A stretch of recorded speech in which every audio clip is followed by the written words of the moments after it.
여러분, 결혼식에서 제일 중요한 순서가 어딜 것 같습니까? 하신 지가 오래돼서 지금 가물가물 하신가요? 네. 사실 우리가 결혼을 준비한다 그러면은, 결혼식에 상당히 집중을 많이 하죠. 당사자들은 특히나. 근데 신랑 신부들이 집중하는 건 결혼식에서 다른 요소가 많아요. 식장이 멋있냐? 식사가 잘 나오냐? 사진이 잘 나오냐? 근데 여러분 곰곰이 생각하면 결혼식에서 정말 중요한 건 뭘까요? 서약이고 또 사실은 제가 목사라 그런지 몰라도 주례입니다. 근데 사실 의외로 제일 무관심한 데가 또 주례와 서약이에요. 서약 대답을 너무 잘하는데 제가 그저 걱정되는 건 생각을 하고 대답을 하는 건지. 제가 그래서 가끔 진짜 묻습니다. 주례하다가 정말 걱정 안 되냐고 제가 물을 때가 있고요. 주례를 하면서 저도 가끔 생각이 들어요. 듣지도 않는 걸 내가 해야 되나 하는 생각을.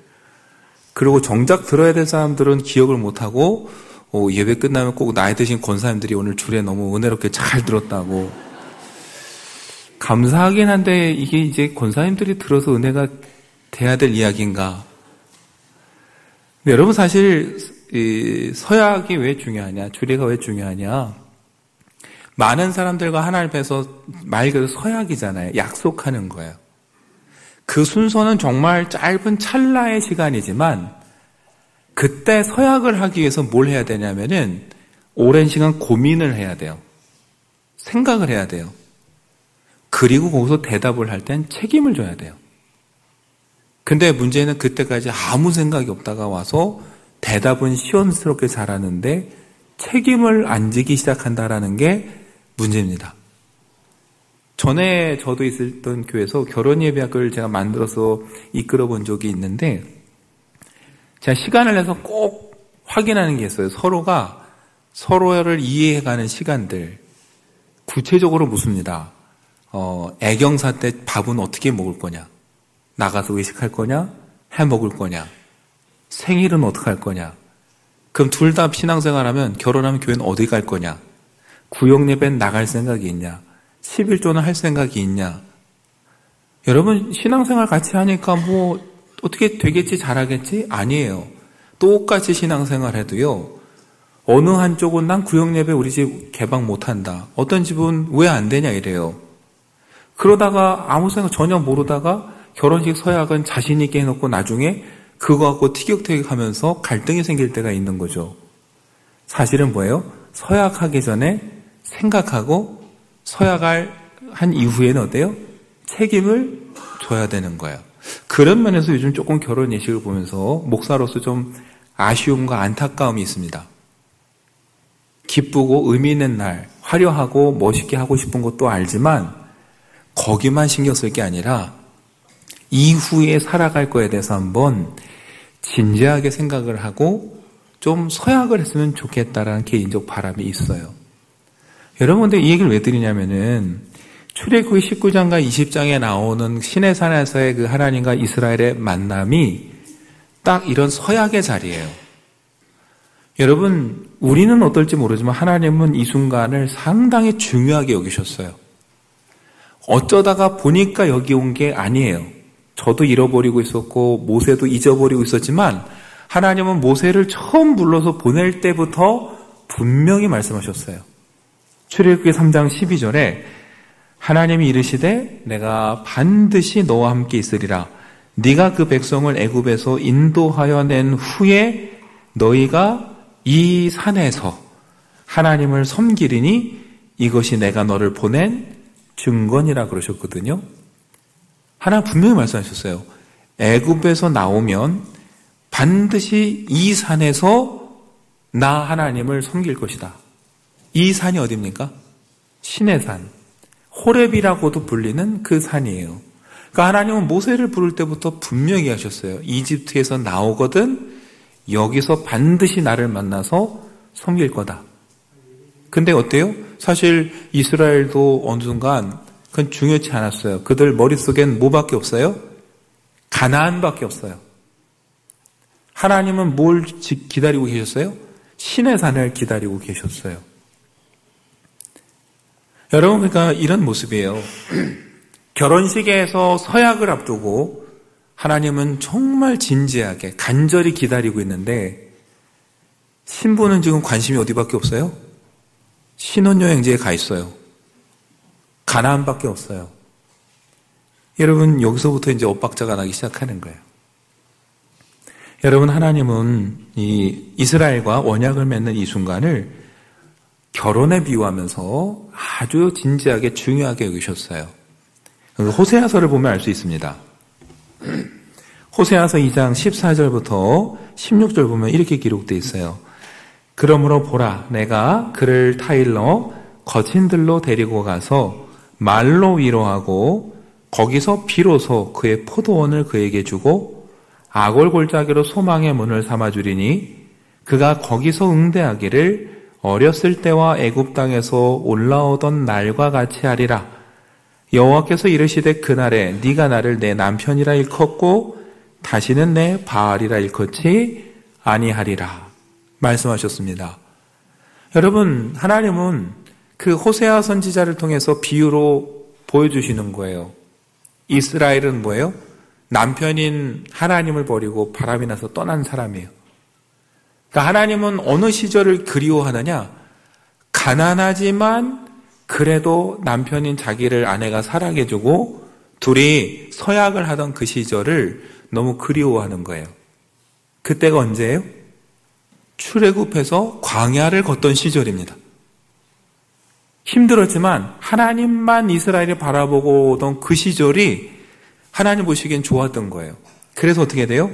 너를 데리고 거친 들로 가겠다 그랬어요. 광야로 가겠다는 거예요. 하나님의 그게 신혼의 자리였어요. 거기서 우리 다시 시작하자 이거예요. 아골골짜기를 내가 희망의 문으로 바꿔줄 테니까 다시 시작하자. 그리고 다시 나를 뭐라고 불러요? 남편이라 부르게 해줄 테니까 우리 그렇게 시작하자예요. 그럼 여러분, 이스라엘이 이 광야를 걸어가던 시절, 그리고 오늘 시내산에서 하나님과 서약하고 언약을 맺는 이 순간, 하나님은 그날을 뭘로 생각하시는 거예요? 사람으로 치면 신랑과 신부가 서약을 하고 혼인을 치르는 그날로 의미를 부여하고 계시는 거예요. 여러분, 그 영광스러운 자리에 오늘 이제 이스라엘이 도착을 한 겁니다. 그리고 하나님께서 모세를 통해 말씀하시는 거예요. 먼저 놀라운 약속을 주세요. 5절 중반부터 보면은 너희는 모든 민족 중에서 내 소유가 될 것이다 그럽니다. 여러분, 근데 5절 제일 앞에 보시면 세계가 다 내게 속하였나니 그랬어요. 세상 모든 게 다 내 것이다 라고 하나님은 이미 선언하셨어요. 그런데 또다시 모든 민족 중에서 내 소유가 될 것이다 라고 할 때는 여러분 어떤 마음일까요? 하나님은 세상 모든 게 내 것이다 라고 선언하시더니 그 중에 너는 내 거야 라고 또 말한다라는 건 특별하다는 거예요. 다 내 거지만 그 중에서도 너는 내가 특별히 참 아껴, 이 말이죠.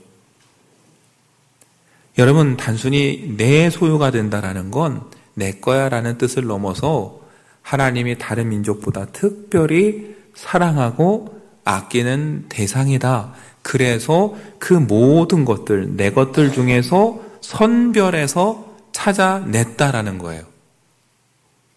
그러니까 하나님은 왜 그렇게 선별해서 찾아냈는가? 6절에 보시면 너희가 내게 대하여 제사장 나라가 되며 거룩한 백성이 될 것이다. 이걸 위해서 불러내신 거예요. 따로. 제사장의 역할은 그 뒤에 율법에 구체적으로 나옵니다. 그러나 우리는 이미 알아요. 제사장의 중요한 역할이 뭡니까? 제사장이니까 제사를 집례하는 거예요. 제사를 통해서 하나님의 뜻과 말씀을 사람들에게 전해주고요. 제사를 통해서 사람들을 누구에게 이끌까요? 하나님께 인도해서 하나님을 만나게 해주는 역할이 제사장이에요. 여러분, 지금까지 그 역할을 모델이 되어서 보여준 사람이 있어요. 누굽니까? 모세예요. 모세. 지금도 생각을 해보세요. 상징적인 모습으로 시내산 꼭대기에 누가 계십니까? 하나님이 계시고 이스라엘 백성은 어디 있어요? 산 밑에 진을 치고 있습니다. 올라올 생각을 감히 생각도 못해요. 그럼 그 산과 아래를 오가면서 하나님의 말씀을 전하고 이스라엘 백성의 응답을 다시 하나님께 전하는 사람이 누구예요? 모세예요. 정말 힘들 것 같아요. 제가 성수일 때 그 시내산이라고 전해지는 곳 가봤는데 정말 험합니다. 그 산을 오르내리면서 일한다는 건 참 웬만한 사명감 아니면 어려운 일인데 모세가 그 일을 하고 있어요.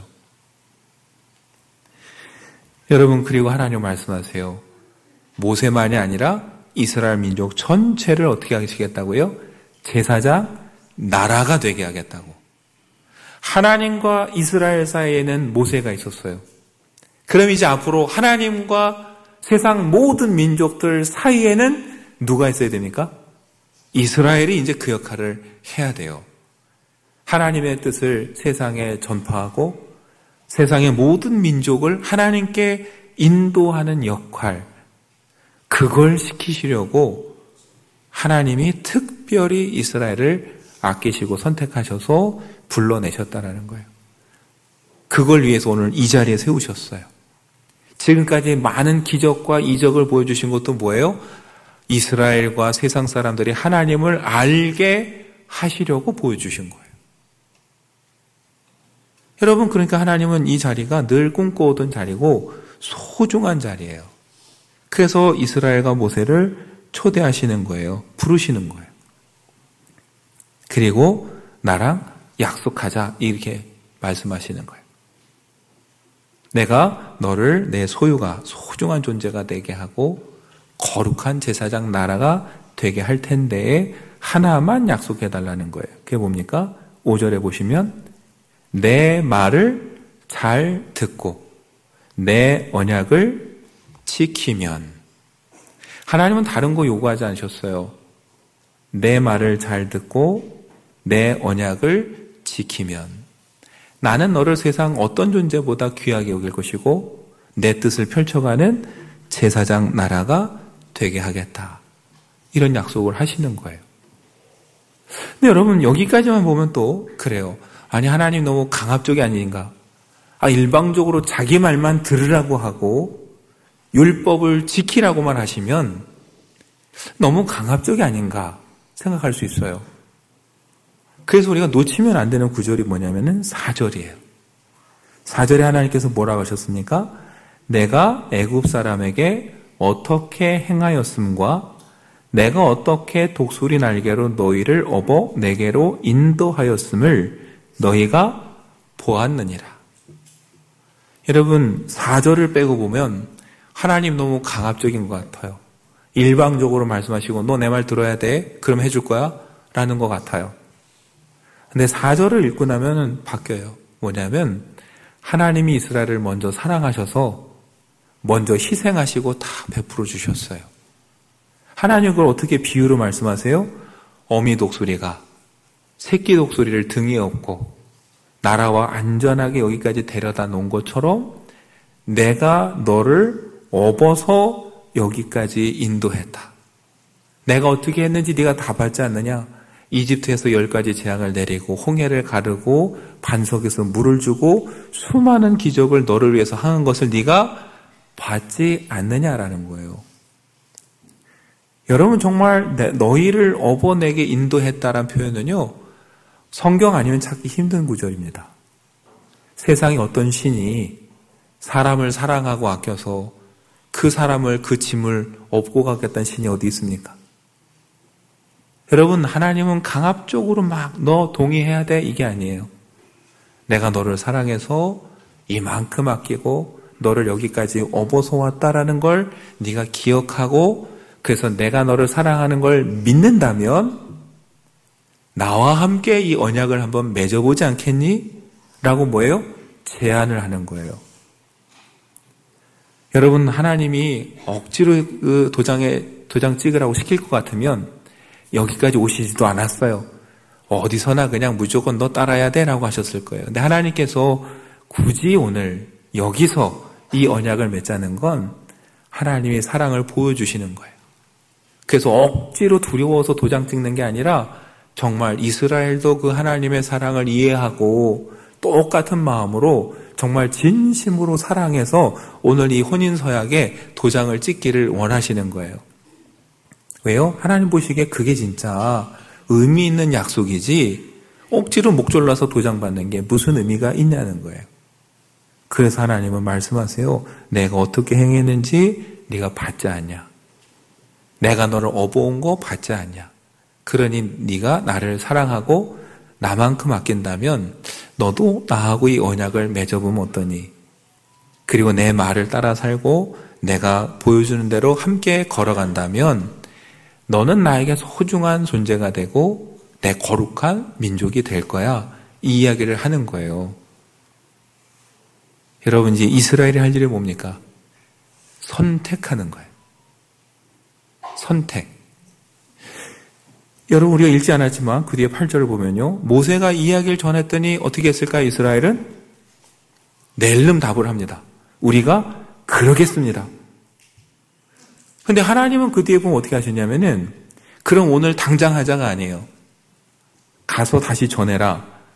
성결하게 하고 옷을 빨고 깨끗하게 준비해서 셋째 날을 기다려라. 앞으로 3일 후에 뭐예요? 준비해서 다시 보자예요. 거룩한 하나님과 언약을 맺는데 준비해야죠. 깨끗하게 하고 정결하게 해야죠. 근데 또 한편으로 생각하면 여러분, 중요한 약속을 하고 다짐을 하고 서약을 하는데 어쩔 때는 그 자리에서 그냥 휙 해버리면 나을 때가 있어요. 얼떨결에 해버리는 게 나을 수도 있습니다. 왜요? 구두로 해놓고 3일 후에 다시 진짜 정식 도장 찍기로 할 때는요, 생각이 많아집니다. 내가 이거 정말 잘한 건지 해야 되는 건지. 여러분, 그래서 결혼식 날짜 잡아놓고 고민하는 분들이 있어요, 가끔. 사람은 그래요. 구두로 해놓고 3일 후에 정말 도장 찍자고 하면 3일 동안 생각이 수십 번 변해요.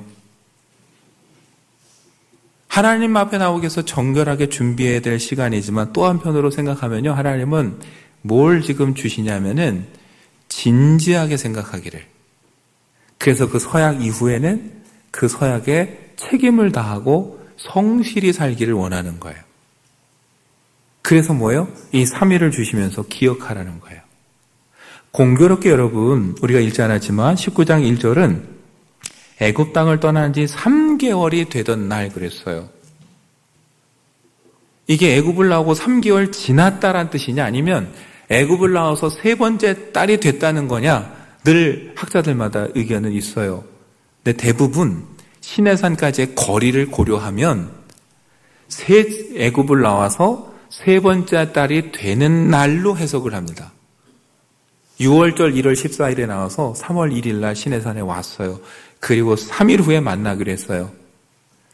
그렇게 계산하면 여러분, 그 3일 후에 이스라엘이 만나는 날은 오순절이 됩니다.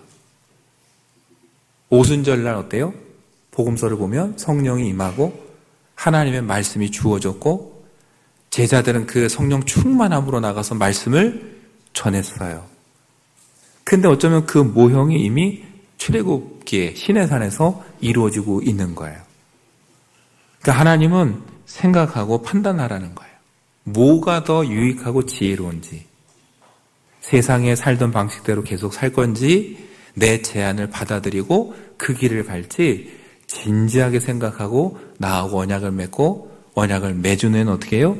정말 책임을 다해서 그 길을 가자, 이 제안을 하시는 거죠. 여러분, 신앙생활은요, 때로 그렇게 우리가 계산을 해야 돼요. 계산을 한다고 하니까 이상하게 생각할 수 있지만 다른 계산이 아니에요. 이 길을 따라가는 게 나에게 더 유익한 길인지 지금까지 살아온 방식대로 사는 게 나에게 더 유익한 건지를 우리가 판단해야 돼요.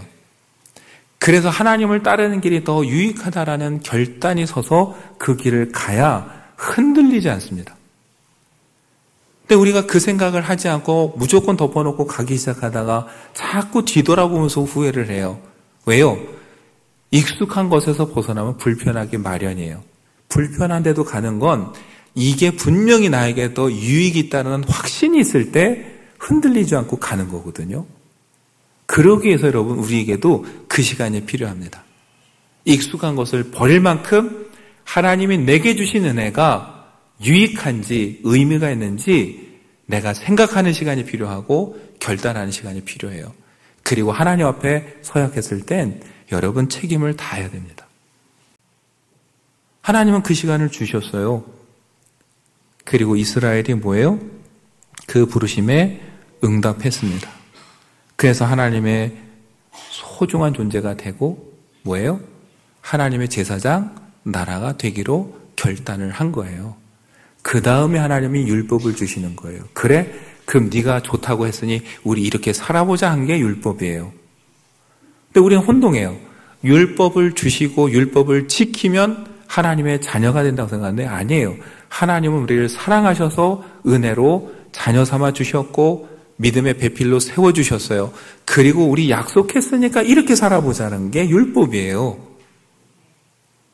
여러분 우리가 그 순서를 뒤바뀌면 안 됩니다. 우리는 은혜로 이 자리에 서 있고 하나님의 사랑을 믿고 선택했어요. 율법은 하나님이 우리 이렇게 살아보자 하는 그 방향이에요. 유대인 랍비가 이걸 이렇게 잘 비유했어요. 왜 하나님은 율법을 먼저 주시지 않았을까?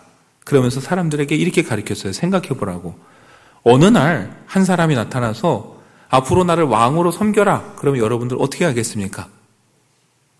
사람들이 대답했어요. 내가 왜요? 그랬더니 랍비가 또 이렇게 얘기해요. 그럼 그 사람이 이 백성들을 위해서 어느 날 성벽을 세우고 수로를 만들고 전쟁에 나가 열심히 싸워서 승리하고 양식을 채워주고 열심히 백성을 위해서 일을 한 다음에 다시 와서 너희가 나를 왕으로 섬겨라 하면 이 사람들이 어떻게 하겠느냐라고 랍비가 질문을 했습니다. 어떻게 할까요?